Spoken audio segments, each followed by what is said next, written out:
जय श्री राम दोस्तों। राम नाम की महिमा जितनी बखान की जाए उतनी कम है, क्योंकि राम नाम को जपने से बन जाते सब बिगड़े काम। एक महात्मा जी रात्रि के समय में श्री राम नाम का जाप करते हुए अपनी मस्ती में चले जा रहे थे। जाप करते हुए वे एक गहन जंगल से गुजर रहे थे। विरक्त होने के कारण वे महात्मा बार बार देशाटन करते रहते थे। वे किसी एक स्थान में अधिक समय नहीं रहते थे। वे ईश्वर नाम प्रेमी थे, इसलिए दिन रात उनके मुख से राम नाम जप चलता रहता था। स्वयं राम नाम का जप करते तथा औरों को भी उसी मार्ग पर चलाते थे। महात्मा जी गहन जंगल में मार्ग भूल गए थे, पर अपनी मस्ती में चले जा रहे थे कि जहाँ राम ले चले वहाँ। दूर अंधेरे के बीच में बहुत सी दीपमालाएं प्रकाशित थी। महात्मा जी उसी दिशा की ओर चलने लगे। निकट पहुंचते ही देखा कि वट वृक्ष के पास अनेक प्रकार के वाद्य यंत्र बज रहे हैं। नाच गाना और शराब की महफिल जमी है। कई स्त्री पुरुष साथ में नाचते कूदते हंसते और औरों को भी हंसा रहे हैं। उन्हें महसूस हुआ कि वे मनुष्य नहीं प्रेत आत्मा है। महात्मा जी को देखकर एक प्रेत ने उनका हाथ पकड़कर कहा, ओ मनुष्य, हमारे राजा तुझे बुलाते हैं, चल। वे मस्त भाव से राजा के पास गए जो सिंहासन पर बैठा था। वहां राजा के इर्द गिर्द कुछ प्रेत खड़े थे। प्रेतराज ने कहा, तुम इस ओर क्यों आए? हमारी मंडली आज मदमस्त हुई है, इस बात का तुमने विचार नहीं किया? तुम्हें मौत का डर नहीं है? अट्ठास करते हुए महात्मा जी बोले, मौत का डर और मुझे?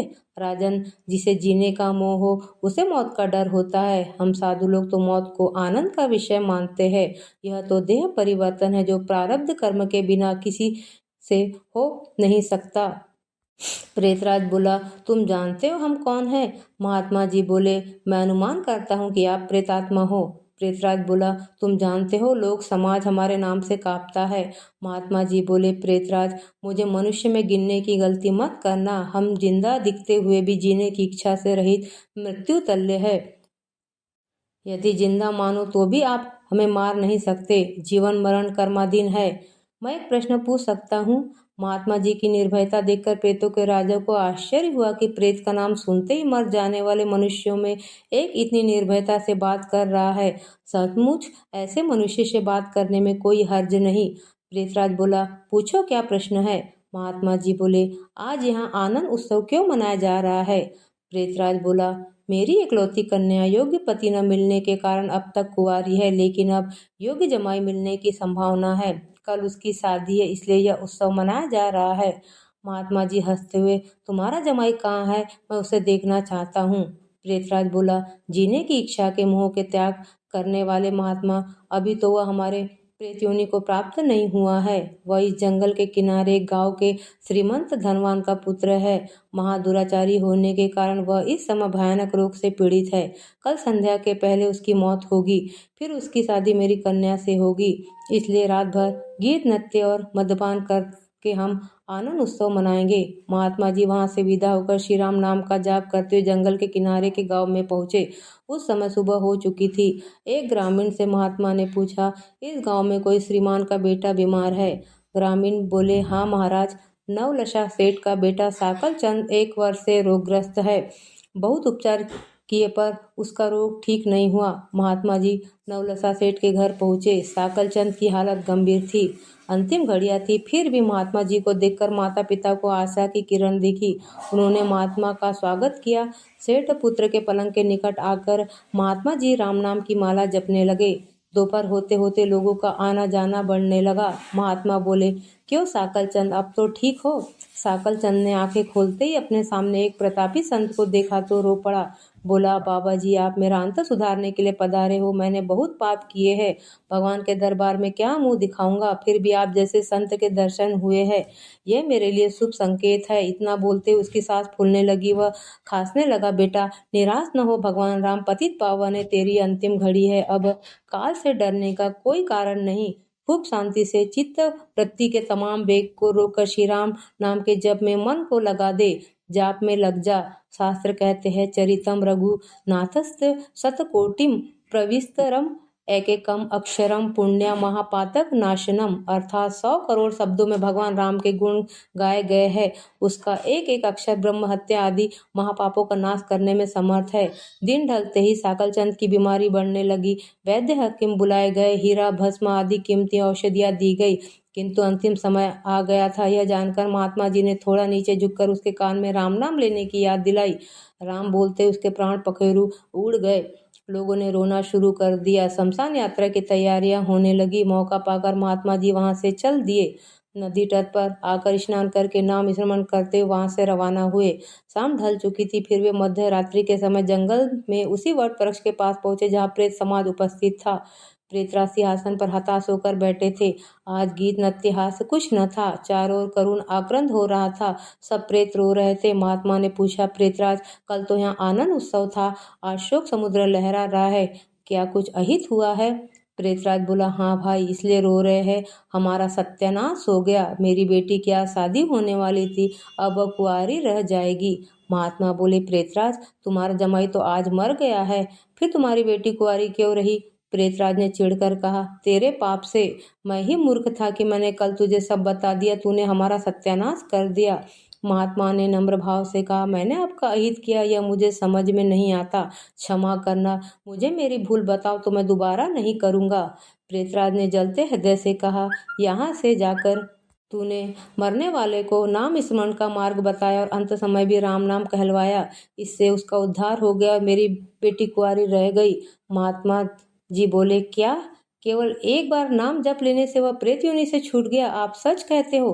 प्रेतराज बोला, हाँ भाई, जो मनुष्य राम नाम जप करता है वह राम नाम जप के प्रताप से कभी हमारी योनि को प्राप्त नहीं होता। भगवान नाम जप में उसका उद्धार हो जाता है। प्रेत के द्वारा राम नाम का यह प्रताप सुनकर महात्मा जी प्रेमाश्रु बहाते हुए भाव समाधि में लीन हो गए। उनकी आंखें खुली तब वहां प्रेत समाज नहीं था। बाल सूर्य की सुनहरी किरणें वट वृक्ष की शोभायमान कर रही थी। यह है राम नाम की शक्ति। राम नाम में कितनी शक्ति है, इसे एक प्रसंग से समझते हैं। महादेव आते और माता के साथ भोजन करना चाहते हैं, परंतु माता पार्वती कहती है, अभी मेरा पाठ पूरा नहीं हुआ है। महादेव पूछते, कौन सा पाठ? पार्वती कहती, विष्णु सहस्त्र नाम का पाठ। महादेव कहते, आइए इधर बैठिए, और कहते, कहिए राम। माता ने कहा, राम। प्रभु बोलो, हो गया संपूर्ण विष्णु सहस्त्र नाम। राम रमेति रामेति रमे रामे मनोरमे सहस्रनाम ततुल्यम राम नाम वरानने। केवल एक राम नाम का पुण्य संपूर्ण विष्णु सहस्त्र नाम के बराबर है। अब देखते हैं कि कलयुग में नाम जाप की महिमा। हम सभी जानते हैं कि सर्वप्रथम सतयुग था। उस समय आसुरी शक्तियां और देवी शक्तियां अलग अलग लोकों में वास करती थी। तत्पश्चात त्रेता युग आया। अब असुरी शक्तियां और देवी शक्तियां एक ही लोक अर्थात धरती पर थी। श्री राम और रावण क्रमशः अयोध्या एवं लंका में थे। इसके पश्चात द्वापर आया। इसमें आसुरी और देवी शक्तियां एक ही परिवार में आ गई, कौरव एवं पांडव। अब कलयुग चल रहा है। इस युग में आसुरी तथा देवी शक्तियां मनुष्य के भीतर एक साथ निवास करने लगी है।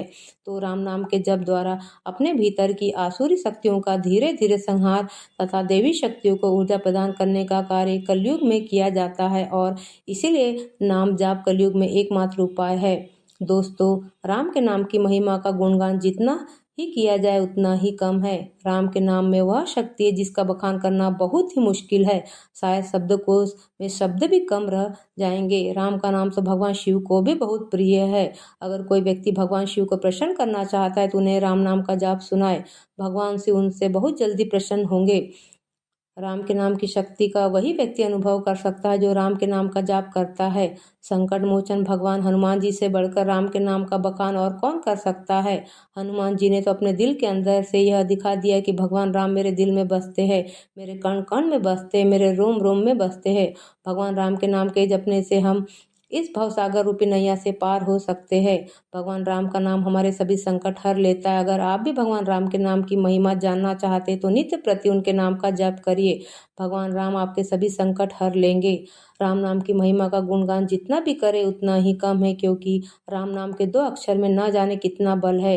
राम नाम के सिमरन से धुलता मन का सब मल है। हनुमान जी के दिल में राम सीता विराजते हैं। हनुमान जी से बड़ा भक्त राम के कोई नहीं हुआ, लेकिन हनुमान जी से भी बड़ा भक्त भरत है। जब संजीवनी बूटी लेने के लिए हनुमान जी गए तो हनुमान जी ने आकर श्री राम से बोला, प्रभु, आपने मेरे को संजीवनी बूटी लाने के लिए नहीं भेजा था, आपने मेरा अभिमान तोड़ने के लिए मुझे भेजा था। जब मुझे भरत ने तीर मारकर गिराया था तो मैं गिरा था, पर पर्वत नहीं गिरा था, वो तो आपने संभाला हुआ था।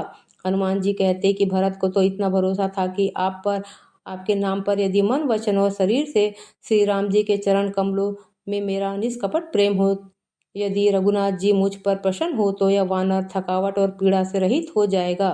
भरत जी ने तो आपके नाम पर भरोसा किया और वह तो राम राम कह कर उड़ गया।